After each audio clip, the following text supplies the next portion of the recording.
What is up, everybody? My hooks came. I'm super stoked about them. I don't have a hat on. It's the middle of the night. Hats are upstairs. Anyway, I wanted to give you a heads up. The video today is going to be a conversation that happened while I was live streaming yesterday in the Lucky Gaming Skirmish event. In between events, I played ShoutManTCG is a YouTube channel. You can see the link in the comment section. I'll pin it. But I was playing against Shoutman. We had a great game. I'm not going to tell you how it ended. I don't want to call him out like that. I got you, buddy. But we had a great conversation, and it was really good. After the game, we just were hanging out talking, and we ended up having this great conversation about TCGs. We talked about Magic the Gathering and Flesh and Blood, and kind of what drew us to Flesh and Blood. And we had a good conversation about artwork and the marketing of the game being towards players. So I thought it was a really great conversation. I know that not everybody watches gameplay, so I didn't want anybody to miss it if they were into this kind of conversation. So I hope you enjoy it. Make sure you go and subscribe to ShoutManTCG, and I hope you have a great day. Remember to be kind to the people around you. We'll say it at the beginning of the video. And get ready for some more regular content now that we're kind of on the roll here, getting stuff set up. But hopefully next time I have a hat on. Value Town. That was fun. Good game, dude. That was funny. Good game, dude. Hell yeah. Well, so what? You just need one more win today, and then then I'm good. Then I can feel good on the inside. I can say I did something good for the world if I win one more game today. Hell yeah, brother. Well, I'm rooting for you. Thanks, man. That was a fun game. I love, dude. Intimidate is so good. I might play a. I'm trying to figure out what my next deck is gonna be, but it's a really cool mechanic. It's like really good for value because it reduces how much they can block by. Yeah. But it still lets them have the cards. So right. It's like you put yourself in this position where you really go in, and if you can't close the deal, if you can't do all of the damage or win out, then on their turn they just pick up their 3 or 4 cards and they get to slam back into you. So I think it's one that, like, it's a very cool mechanic, but it's one that has like a ton of nuance to it because it's super easy to just be like, oh, if you just get 1 or 2 intimidates a turn and swing in for 3 or 4 damage, it gives your opponent so many more choices as opposed to like a warrior that puts your opponent in the position to make the calls or get punished. Yeah. What I'm impressed with Flesh and Blood is the ability that every deck plays differently against other decks. Like, I don't know, there's just things you have to do differently when you're playing against like a warrior deck or a brute deck, like, because you are intimidating cards. So I have to play a little bit more aggressively against you because I know that I can't block the amount of things that I need to block in order to play a later game, which is hard with cash in because I need that cash in my arsenal really to make it work. And I think a huge part of that is the like going first conversation, because in almost every other TCG you think going first has so much more inherent value being on the play as opposed to the draw. Yeah. But in Flesh and Blood it is so reliant on the matchup deciding who gets the most value out of going first, because you just, in some classes you want to go second so you can swing in and actually get more value that way, but some classes get way more value out of setting up their arsenal or have dominate or intimidate to make your opponent's blocks very clumsy. So yeah, man, I think there's so much nuance to the entire game. What do you think about banning drone? I did a video. I don't know. I think it was a soft ban. I don't think it's going to really super affect the meta. I like the idea that they are banning cards in order to have the game played the way that they want the game to be played. I don't think what they wanted was this kind of like fatigue everybody out of the game and nobody gets to really do anything. You're just blocking, and then at the end of the game, it's like, what's the opponent really supposed to do? Because you just have drones and drones and drones. So I think it was a good play. Yeah, it definitely feels like it's coming from the health of the game as opposed to the current meta. So it's not based on like, oh, this is so strong in this deck it gets banned out. It's so much more from like a design space mentality. And I think they did a really good write-up kind of going over why they felt they had to get rid of it, because the every card count is so core to the game. Those like sweaty decisions of just, holy shit, do I need to honestly get rid of 3 cards in my hand to maybe be able to get back into this? I'm definitely gonna miss it. I think it's like it's really painful that they're. I understand why they're taking it out of boxes going forward, but it's such a an MVP in the limited format, Yeah, which I is was like just one of gonna my say that I didn't my get to favorite play format. enough draft. Like I hardly got to play any draft, and I never really got to see it. So like, I don't know. I wish I. I wonder if it does anything for unlimited boxes going forward that are pre drone removal. Well, somebody You know, somebody made a comment on my video the other day, and I thought it was interesting. Of does this mean that we will see more unlimited, or will we see a revised? Is this something that like unlimited product now is because they took a card out of it? In the when they say the future printings of WTR, do they mean that we will see a WTR revised rather than WTR unlimited? Because of that reason, I mean, if it's the same box and it's WTR unlimited, that's gonna make the market kind of confusing in terms of WTR unlimited boxes. yeah. There's no gonna. I don't think they're gonna come out with like. There's not gonna be a sticker on the box that says drone proof. You know, so it's like it really does raise that question. Check this out though. Munchkin did this. They put a sticker on all these boxes that had an error in the first printing. Most of these boosters contain many more or even more than usual rare cards, though on occasion it will have comments. So they could do something like that, right? That says like, you know, no drone or brutality banned or something like that. But it's more expensive for them, so I doubt they do that. That's wild. That's a good example in this conversation because I've never seen anything like that in any kind of is that a Munchkin trading card game? Yeah, this is the Munchkin collectible card game. Oh, that's super cool. I have the board game. I play it every now and then, but I didn't know. I feel like so many more people are getting into this market now, which I love. Yeah. Bluey, it was great talking to you, man. You want to rip a pack of Munchkin collectible card game and see what we get? Hell yeah, dude. I've never played this game. My LGS had a bunch of them, and I always just tell him like, hey, dude, if you ever want me to buy like stuff to get it out of your inventory, I'll buy it for cheap. He's like, hey, I gotta get rid of these. You want it? And he sold me all this stuff for super cheap. So that's super cool. Have you ever played Smash Up? I have not. Dude, Smash Up is super fun. It's not like a CCG in that sense. It's more like a deck building board game almost. Mm-hmm. But it's super cool. They've added so many expansions. I think they just did like a Marvel thing. You basically choose two factions and smash them together. So you play like Ninja Pirates against your opponents, Unicorn Transformers. Mm-hmm. I'd look into it, man. It's also really fun for like the younger crowd. So like, you have kids, right? Yeah. Well, I have a 20-month-old, so I mean. Yeah, you got some time. Yeah. But all right, so what's that? How do you see what's rare? So it's got little rarity things on the bottom. So commons. It's cool though. I mean, like the artwork's kind of funny. You know, it's typical Munchkin, right? Like you have the D&D. Yeah, that's the D&D book. The from first. Yeah, edition, the old art. Yeah, old art. Like it's cool. Like I love looking at the stuff. I would love to do a draft of it sometime with some friends. Do you have it's like a compulsion to put that stuff into sleeves? Oh, not at all. Not this stuff.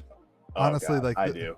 Yeah, like this stuff, I'll just throw it back into that box. But like I don't know, it's cool. Like it's fun. Like I love Munchkin was one of my favorite like board games when I first started getting into the board game world. Because it's just so easy to teach to your friends. And then it gets super competitive too, dude. Yeah. You can fuck some people over in that. Well, game. because you know that game, the thing that everybody hates about the game is it gets to like somebody gets to 9 life or whatever it is, level 9, and then everybody just hates on that person. It's like the first person to level 9 usually loses the game because nobody ever helps them and they all add monsters and stuff. But it's super fun. Like it is super competitive in terms of like your friends. And they have great crossovers. I mean, I don't know how many other things you can throw Warhammer 40K into aside from Magic the Gathering now. But are they doing that? Did they announce that? Yeah, dude. If you, they're making a Lord of the Rings I saw that like one. actual set, and then they're doing 40K commander decks. That Magic the Gathering has ceased to be a card game. It is now just an IP. Yeah, bro. They've jumped the shark. I mean, like what? It's painful. It's still a game that I always have one foot in because I just want to see, oh, what's this new set? What are some cool reprints? And Yeah. I mean, even though I go to an LGS to play Flesh and Blood, it's still like 95% Magic the Gathering. So it's cool to like talk to those dudes and be a part of that. But yeah, dude, that all the memes about, oh, I tap my Pickle Rick and fucking attack you with Whopper, like like that's on the horizon. Yeah, and it's like they're leaving so much space for a game like Flesh and Blood to come in and take over the people, like the people our age, right? Like the 28 to 35-year-old crowd who like played Magic the Gathering and loves the card game but doesn't care for like, I mean, like, I don't know, you know, you're gonna have a Harry Potter secret layer coming on the next 100%, dude, with Strixhaven. With Strixhaven, it's like I don't want to play Harry Potter Magic. I don't like, that's not something that's interesting to me, and I don't have control over it because I'm like hanging out with my commander group and they're playing Harry Potter Magic, and it's like that takes me out of the world of this card game, which was so good for so long, and then it's just like now it's a money grab. Yeah, they're really separating it, because you look back like 10 or 12 years when they were really interested in the lore and building stories based off the planes they were going to. Right. And that was like really interesting stuff. And they, over the last decade, have already moved so far away from that. And then you have an IP like Flesh and Blood enter the chat, who come out with a fucking lore book in their first set. Like, they're like, hey, we just hit the market. Here's a hardcover, legit lore book discussing our world and all of these. Like, that's so much love and care put into something when it was still like a complete gamble. So you just get this sense of like, these dudes believe in this. Like, it's not just, oh, hey, now our box, like, we can make a ton of money. Like, these guys care about this game and this community. And that's like the opposite of what Wizards of the Coast is doing right now. And it's painful, but honestly, like, I'm not mad at it, because it's gonna make Flesh and Blood that much more popular. Anytime I tell an angry Magic the Gathering fan about this game, they're like, I want and to sit down, pull out the Ira decks, play a game, like, they're about it. And it really is just that hard disconnect of like, oh shit, I already spend $1,000 a month on Magic the Gathering. It's really hard to pull somebody out of that. But I think once the Monarch Blitz decks come out, because that's the hardest thing right now. If you show somebody Flesh and Blood and they're like, oh, how can I play? You basically have to sell them on buying a pre-built deck from someone online. And a lot of people just don't like that experience. They like cracking open a starter deck. And they want to go to their LGS. And if your LGS doesn't have starter decks, then it's like, you know, you can't help get in. And the stores are in a position where they're like, oh shit, we kind of have to charge $80, $90, $100 a box because this shit is just so competitive. We want to be able to give it to people in store, you know? So like telling somebody to buy a $90 box of cards to play for their first time is a hard sell. Yeah. So I think once the Monarch stuff comes out, and hopefully that really does flesh out the mechanics, I'm really curious to see what that means. But once the game is fully realized, I think it'll be easier for people to be like, hell yeah, this is what I want to do. For sure. Lauren Winsby said, preach.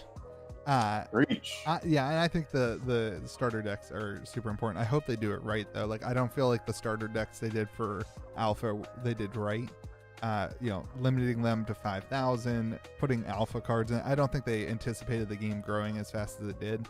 Obviously, everybody thinks that, but I hope that they use unlimited cards for the starter decks so that they can just keep printing them, and like you never see a starter deck selling for more than like $12. You know what I mean? Like, you should just always have $12 starter decks, and nobody should feel bad about selling. Yeah, man. When I first got like really hardcore into this game, I'm like 12, 14 boxes deep at this point, right? So I go to my local gaming store, and I want to make them the hero starter decks so they have those on hand for people to play. So I go on the Legend Story Studios website, but like you say, you have Springboard Somersault in that deck. Yeah. So you're put in a position, you know, I had to put Sink Belows. Potions were, you know, relatively hard to come by. If you open 8 boxes of Welcome to Wraith, you're not guaranteed to have 14 fucking energy potions.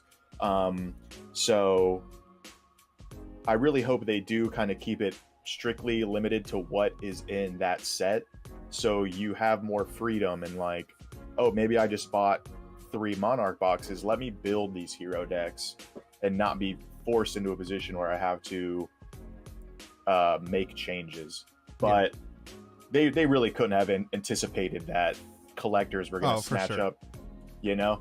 And those are awesome pieces. I mean, like I'm so torn between the two trains of thought, because I want a set of hero bricks for, you know, my collection for a display thing, but the other side of me is like, yeah, dude, like those are sick.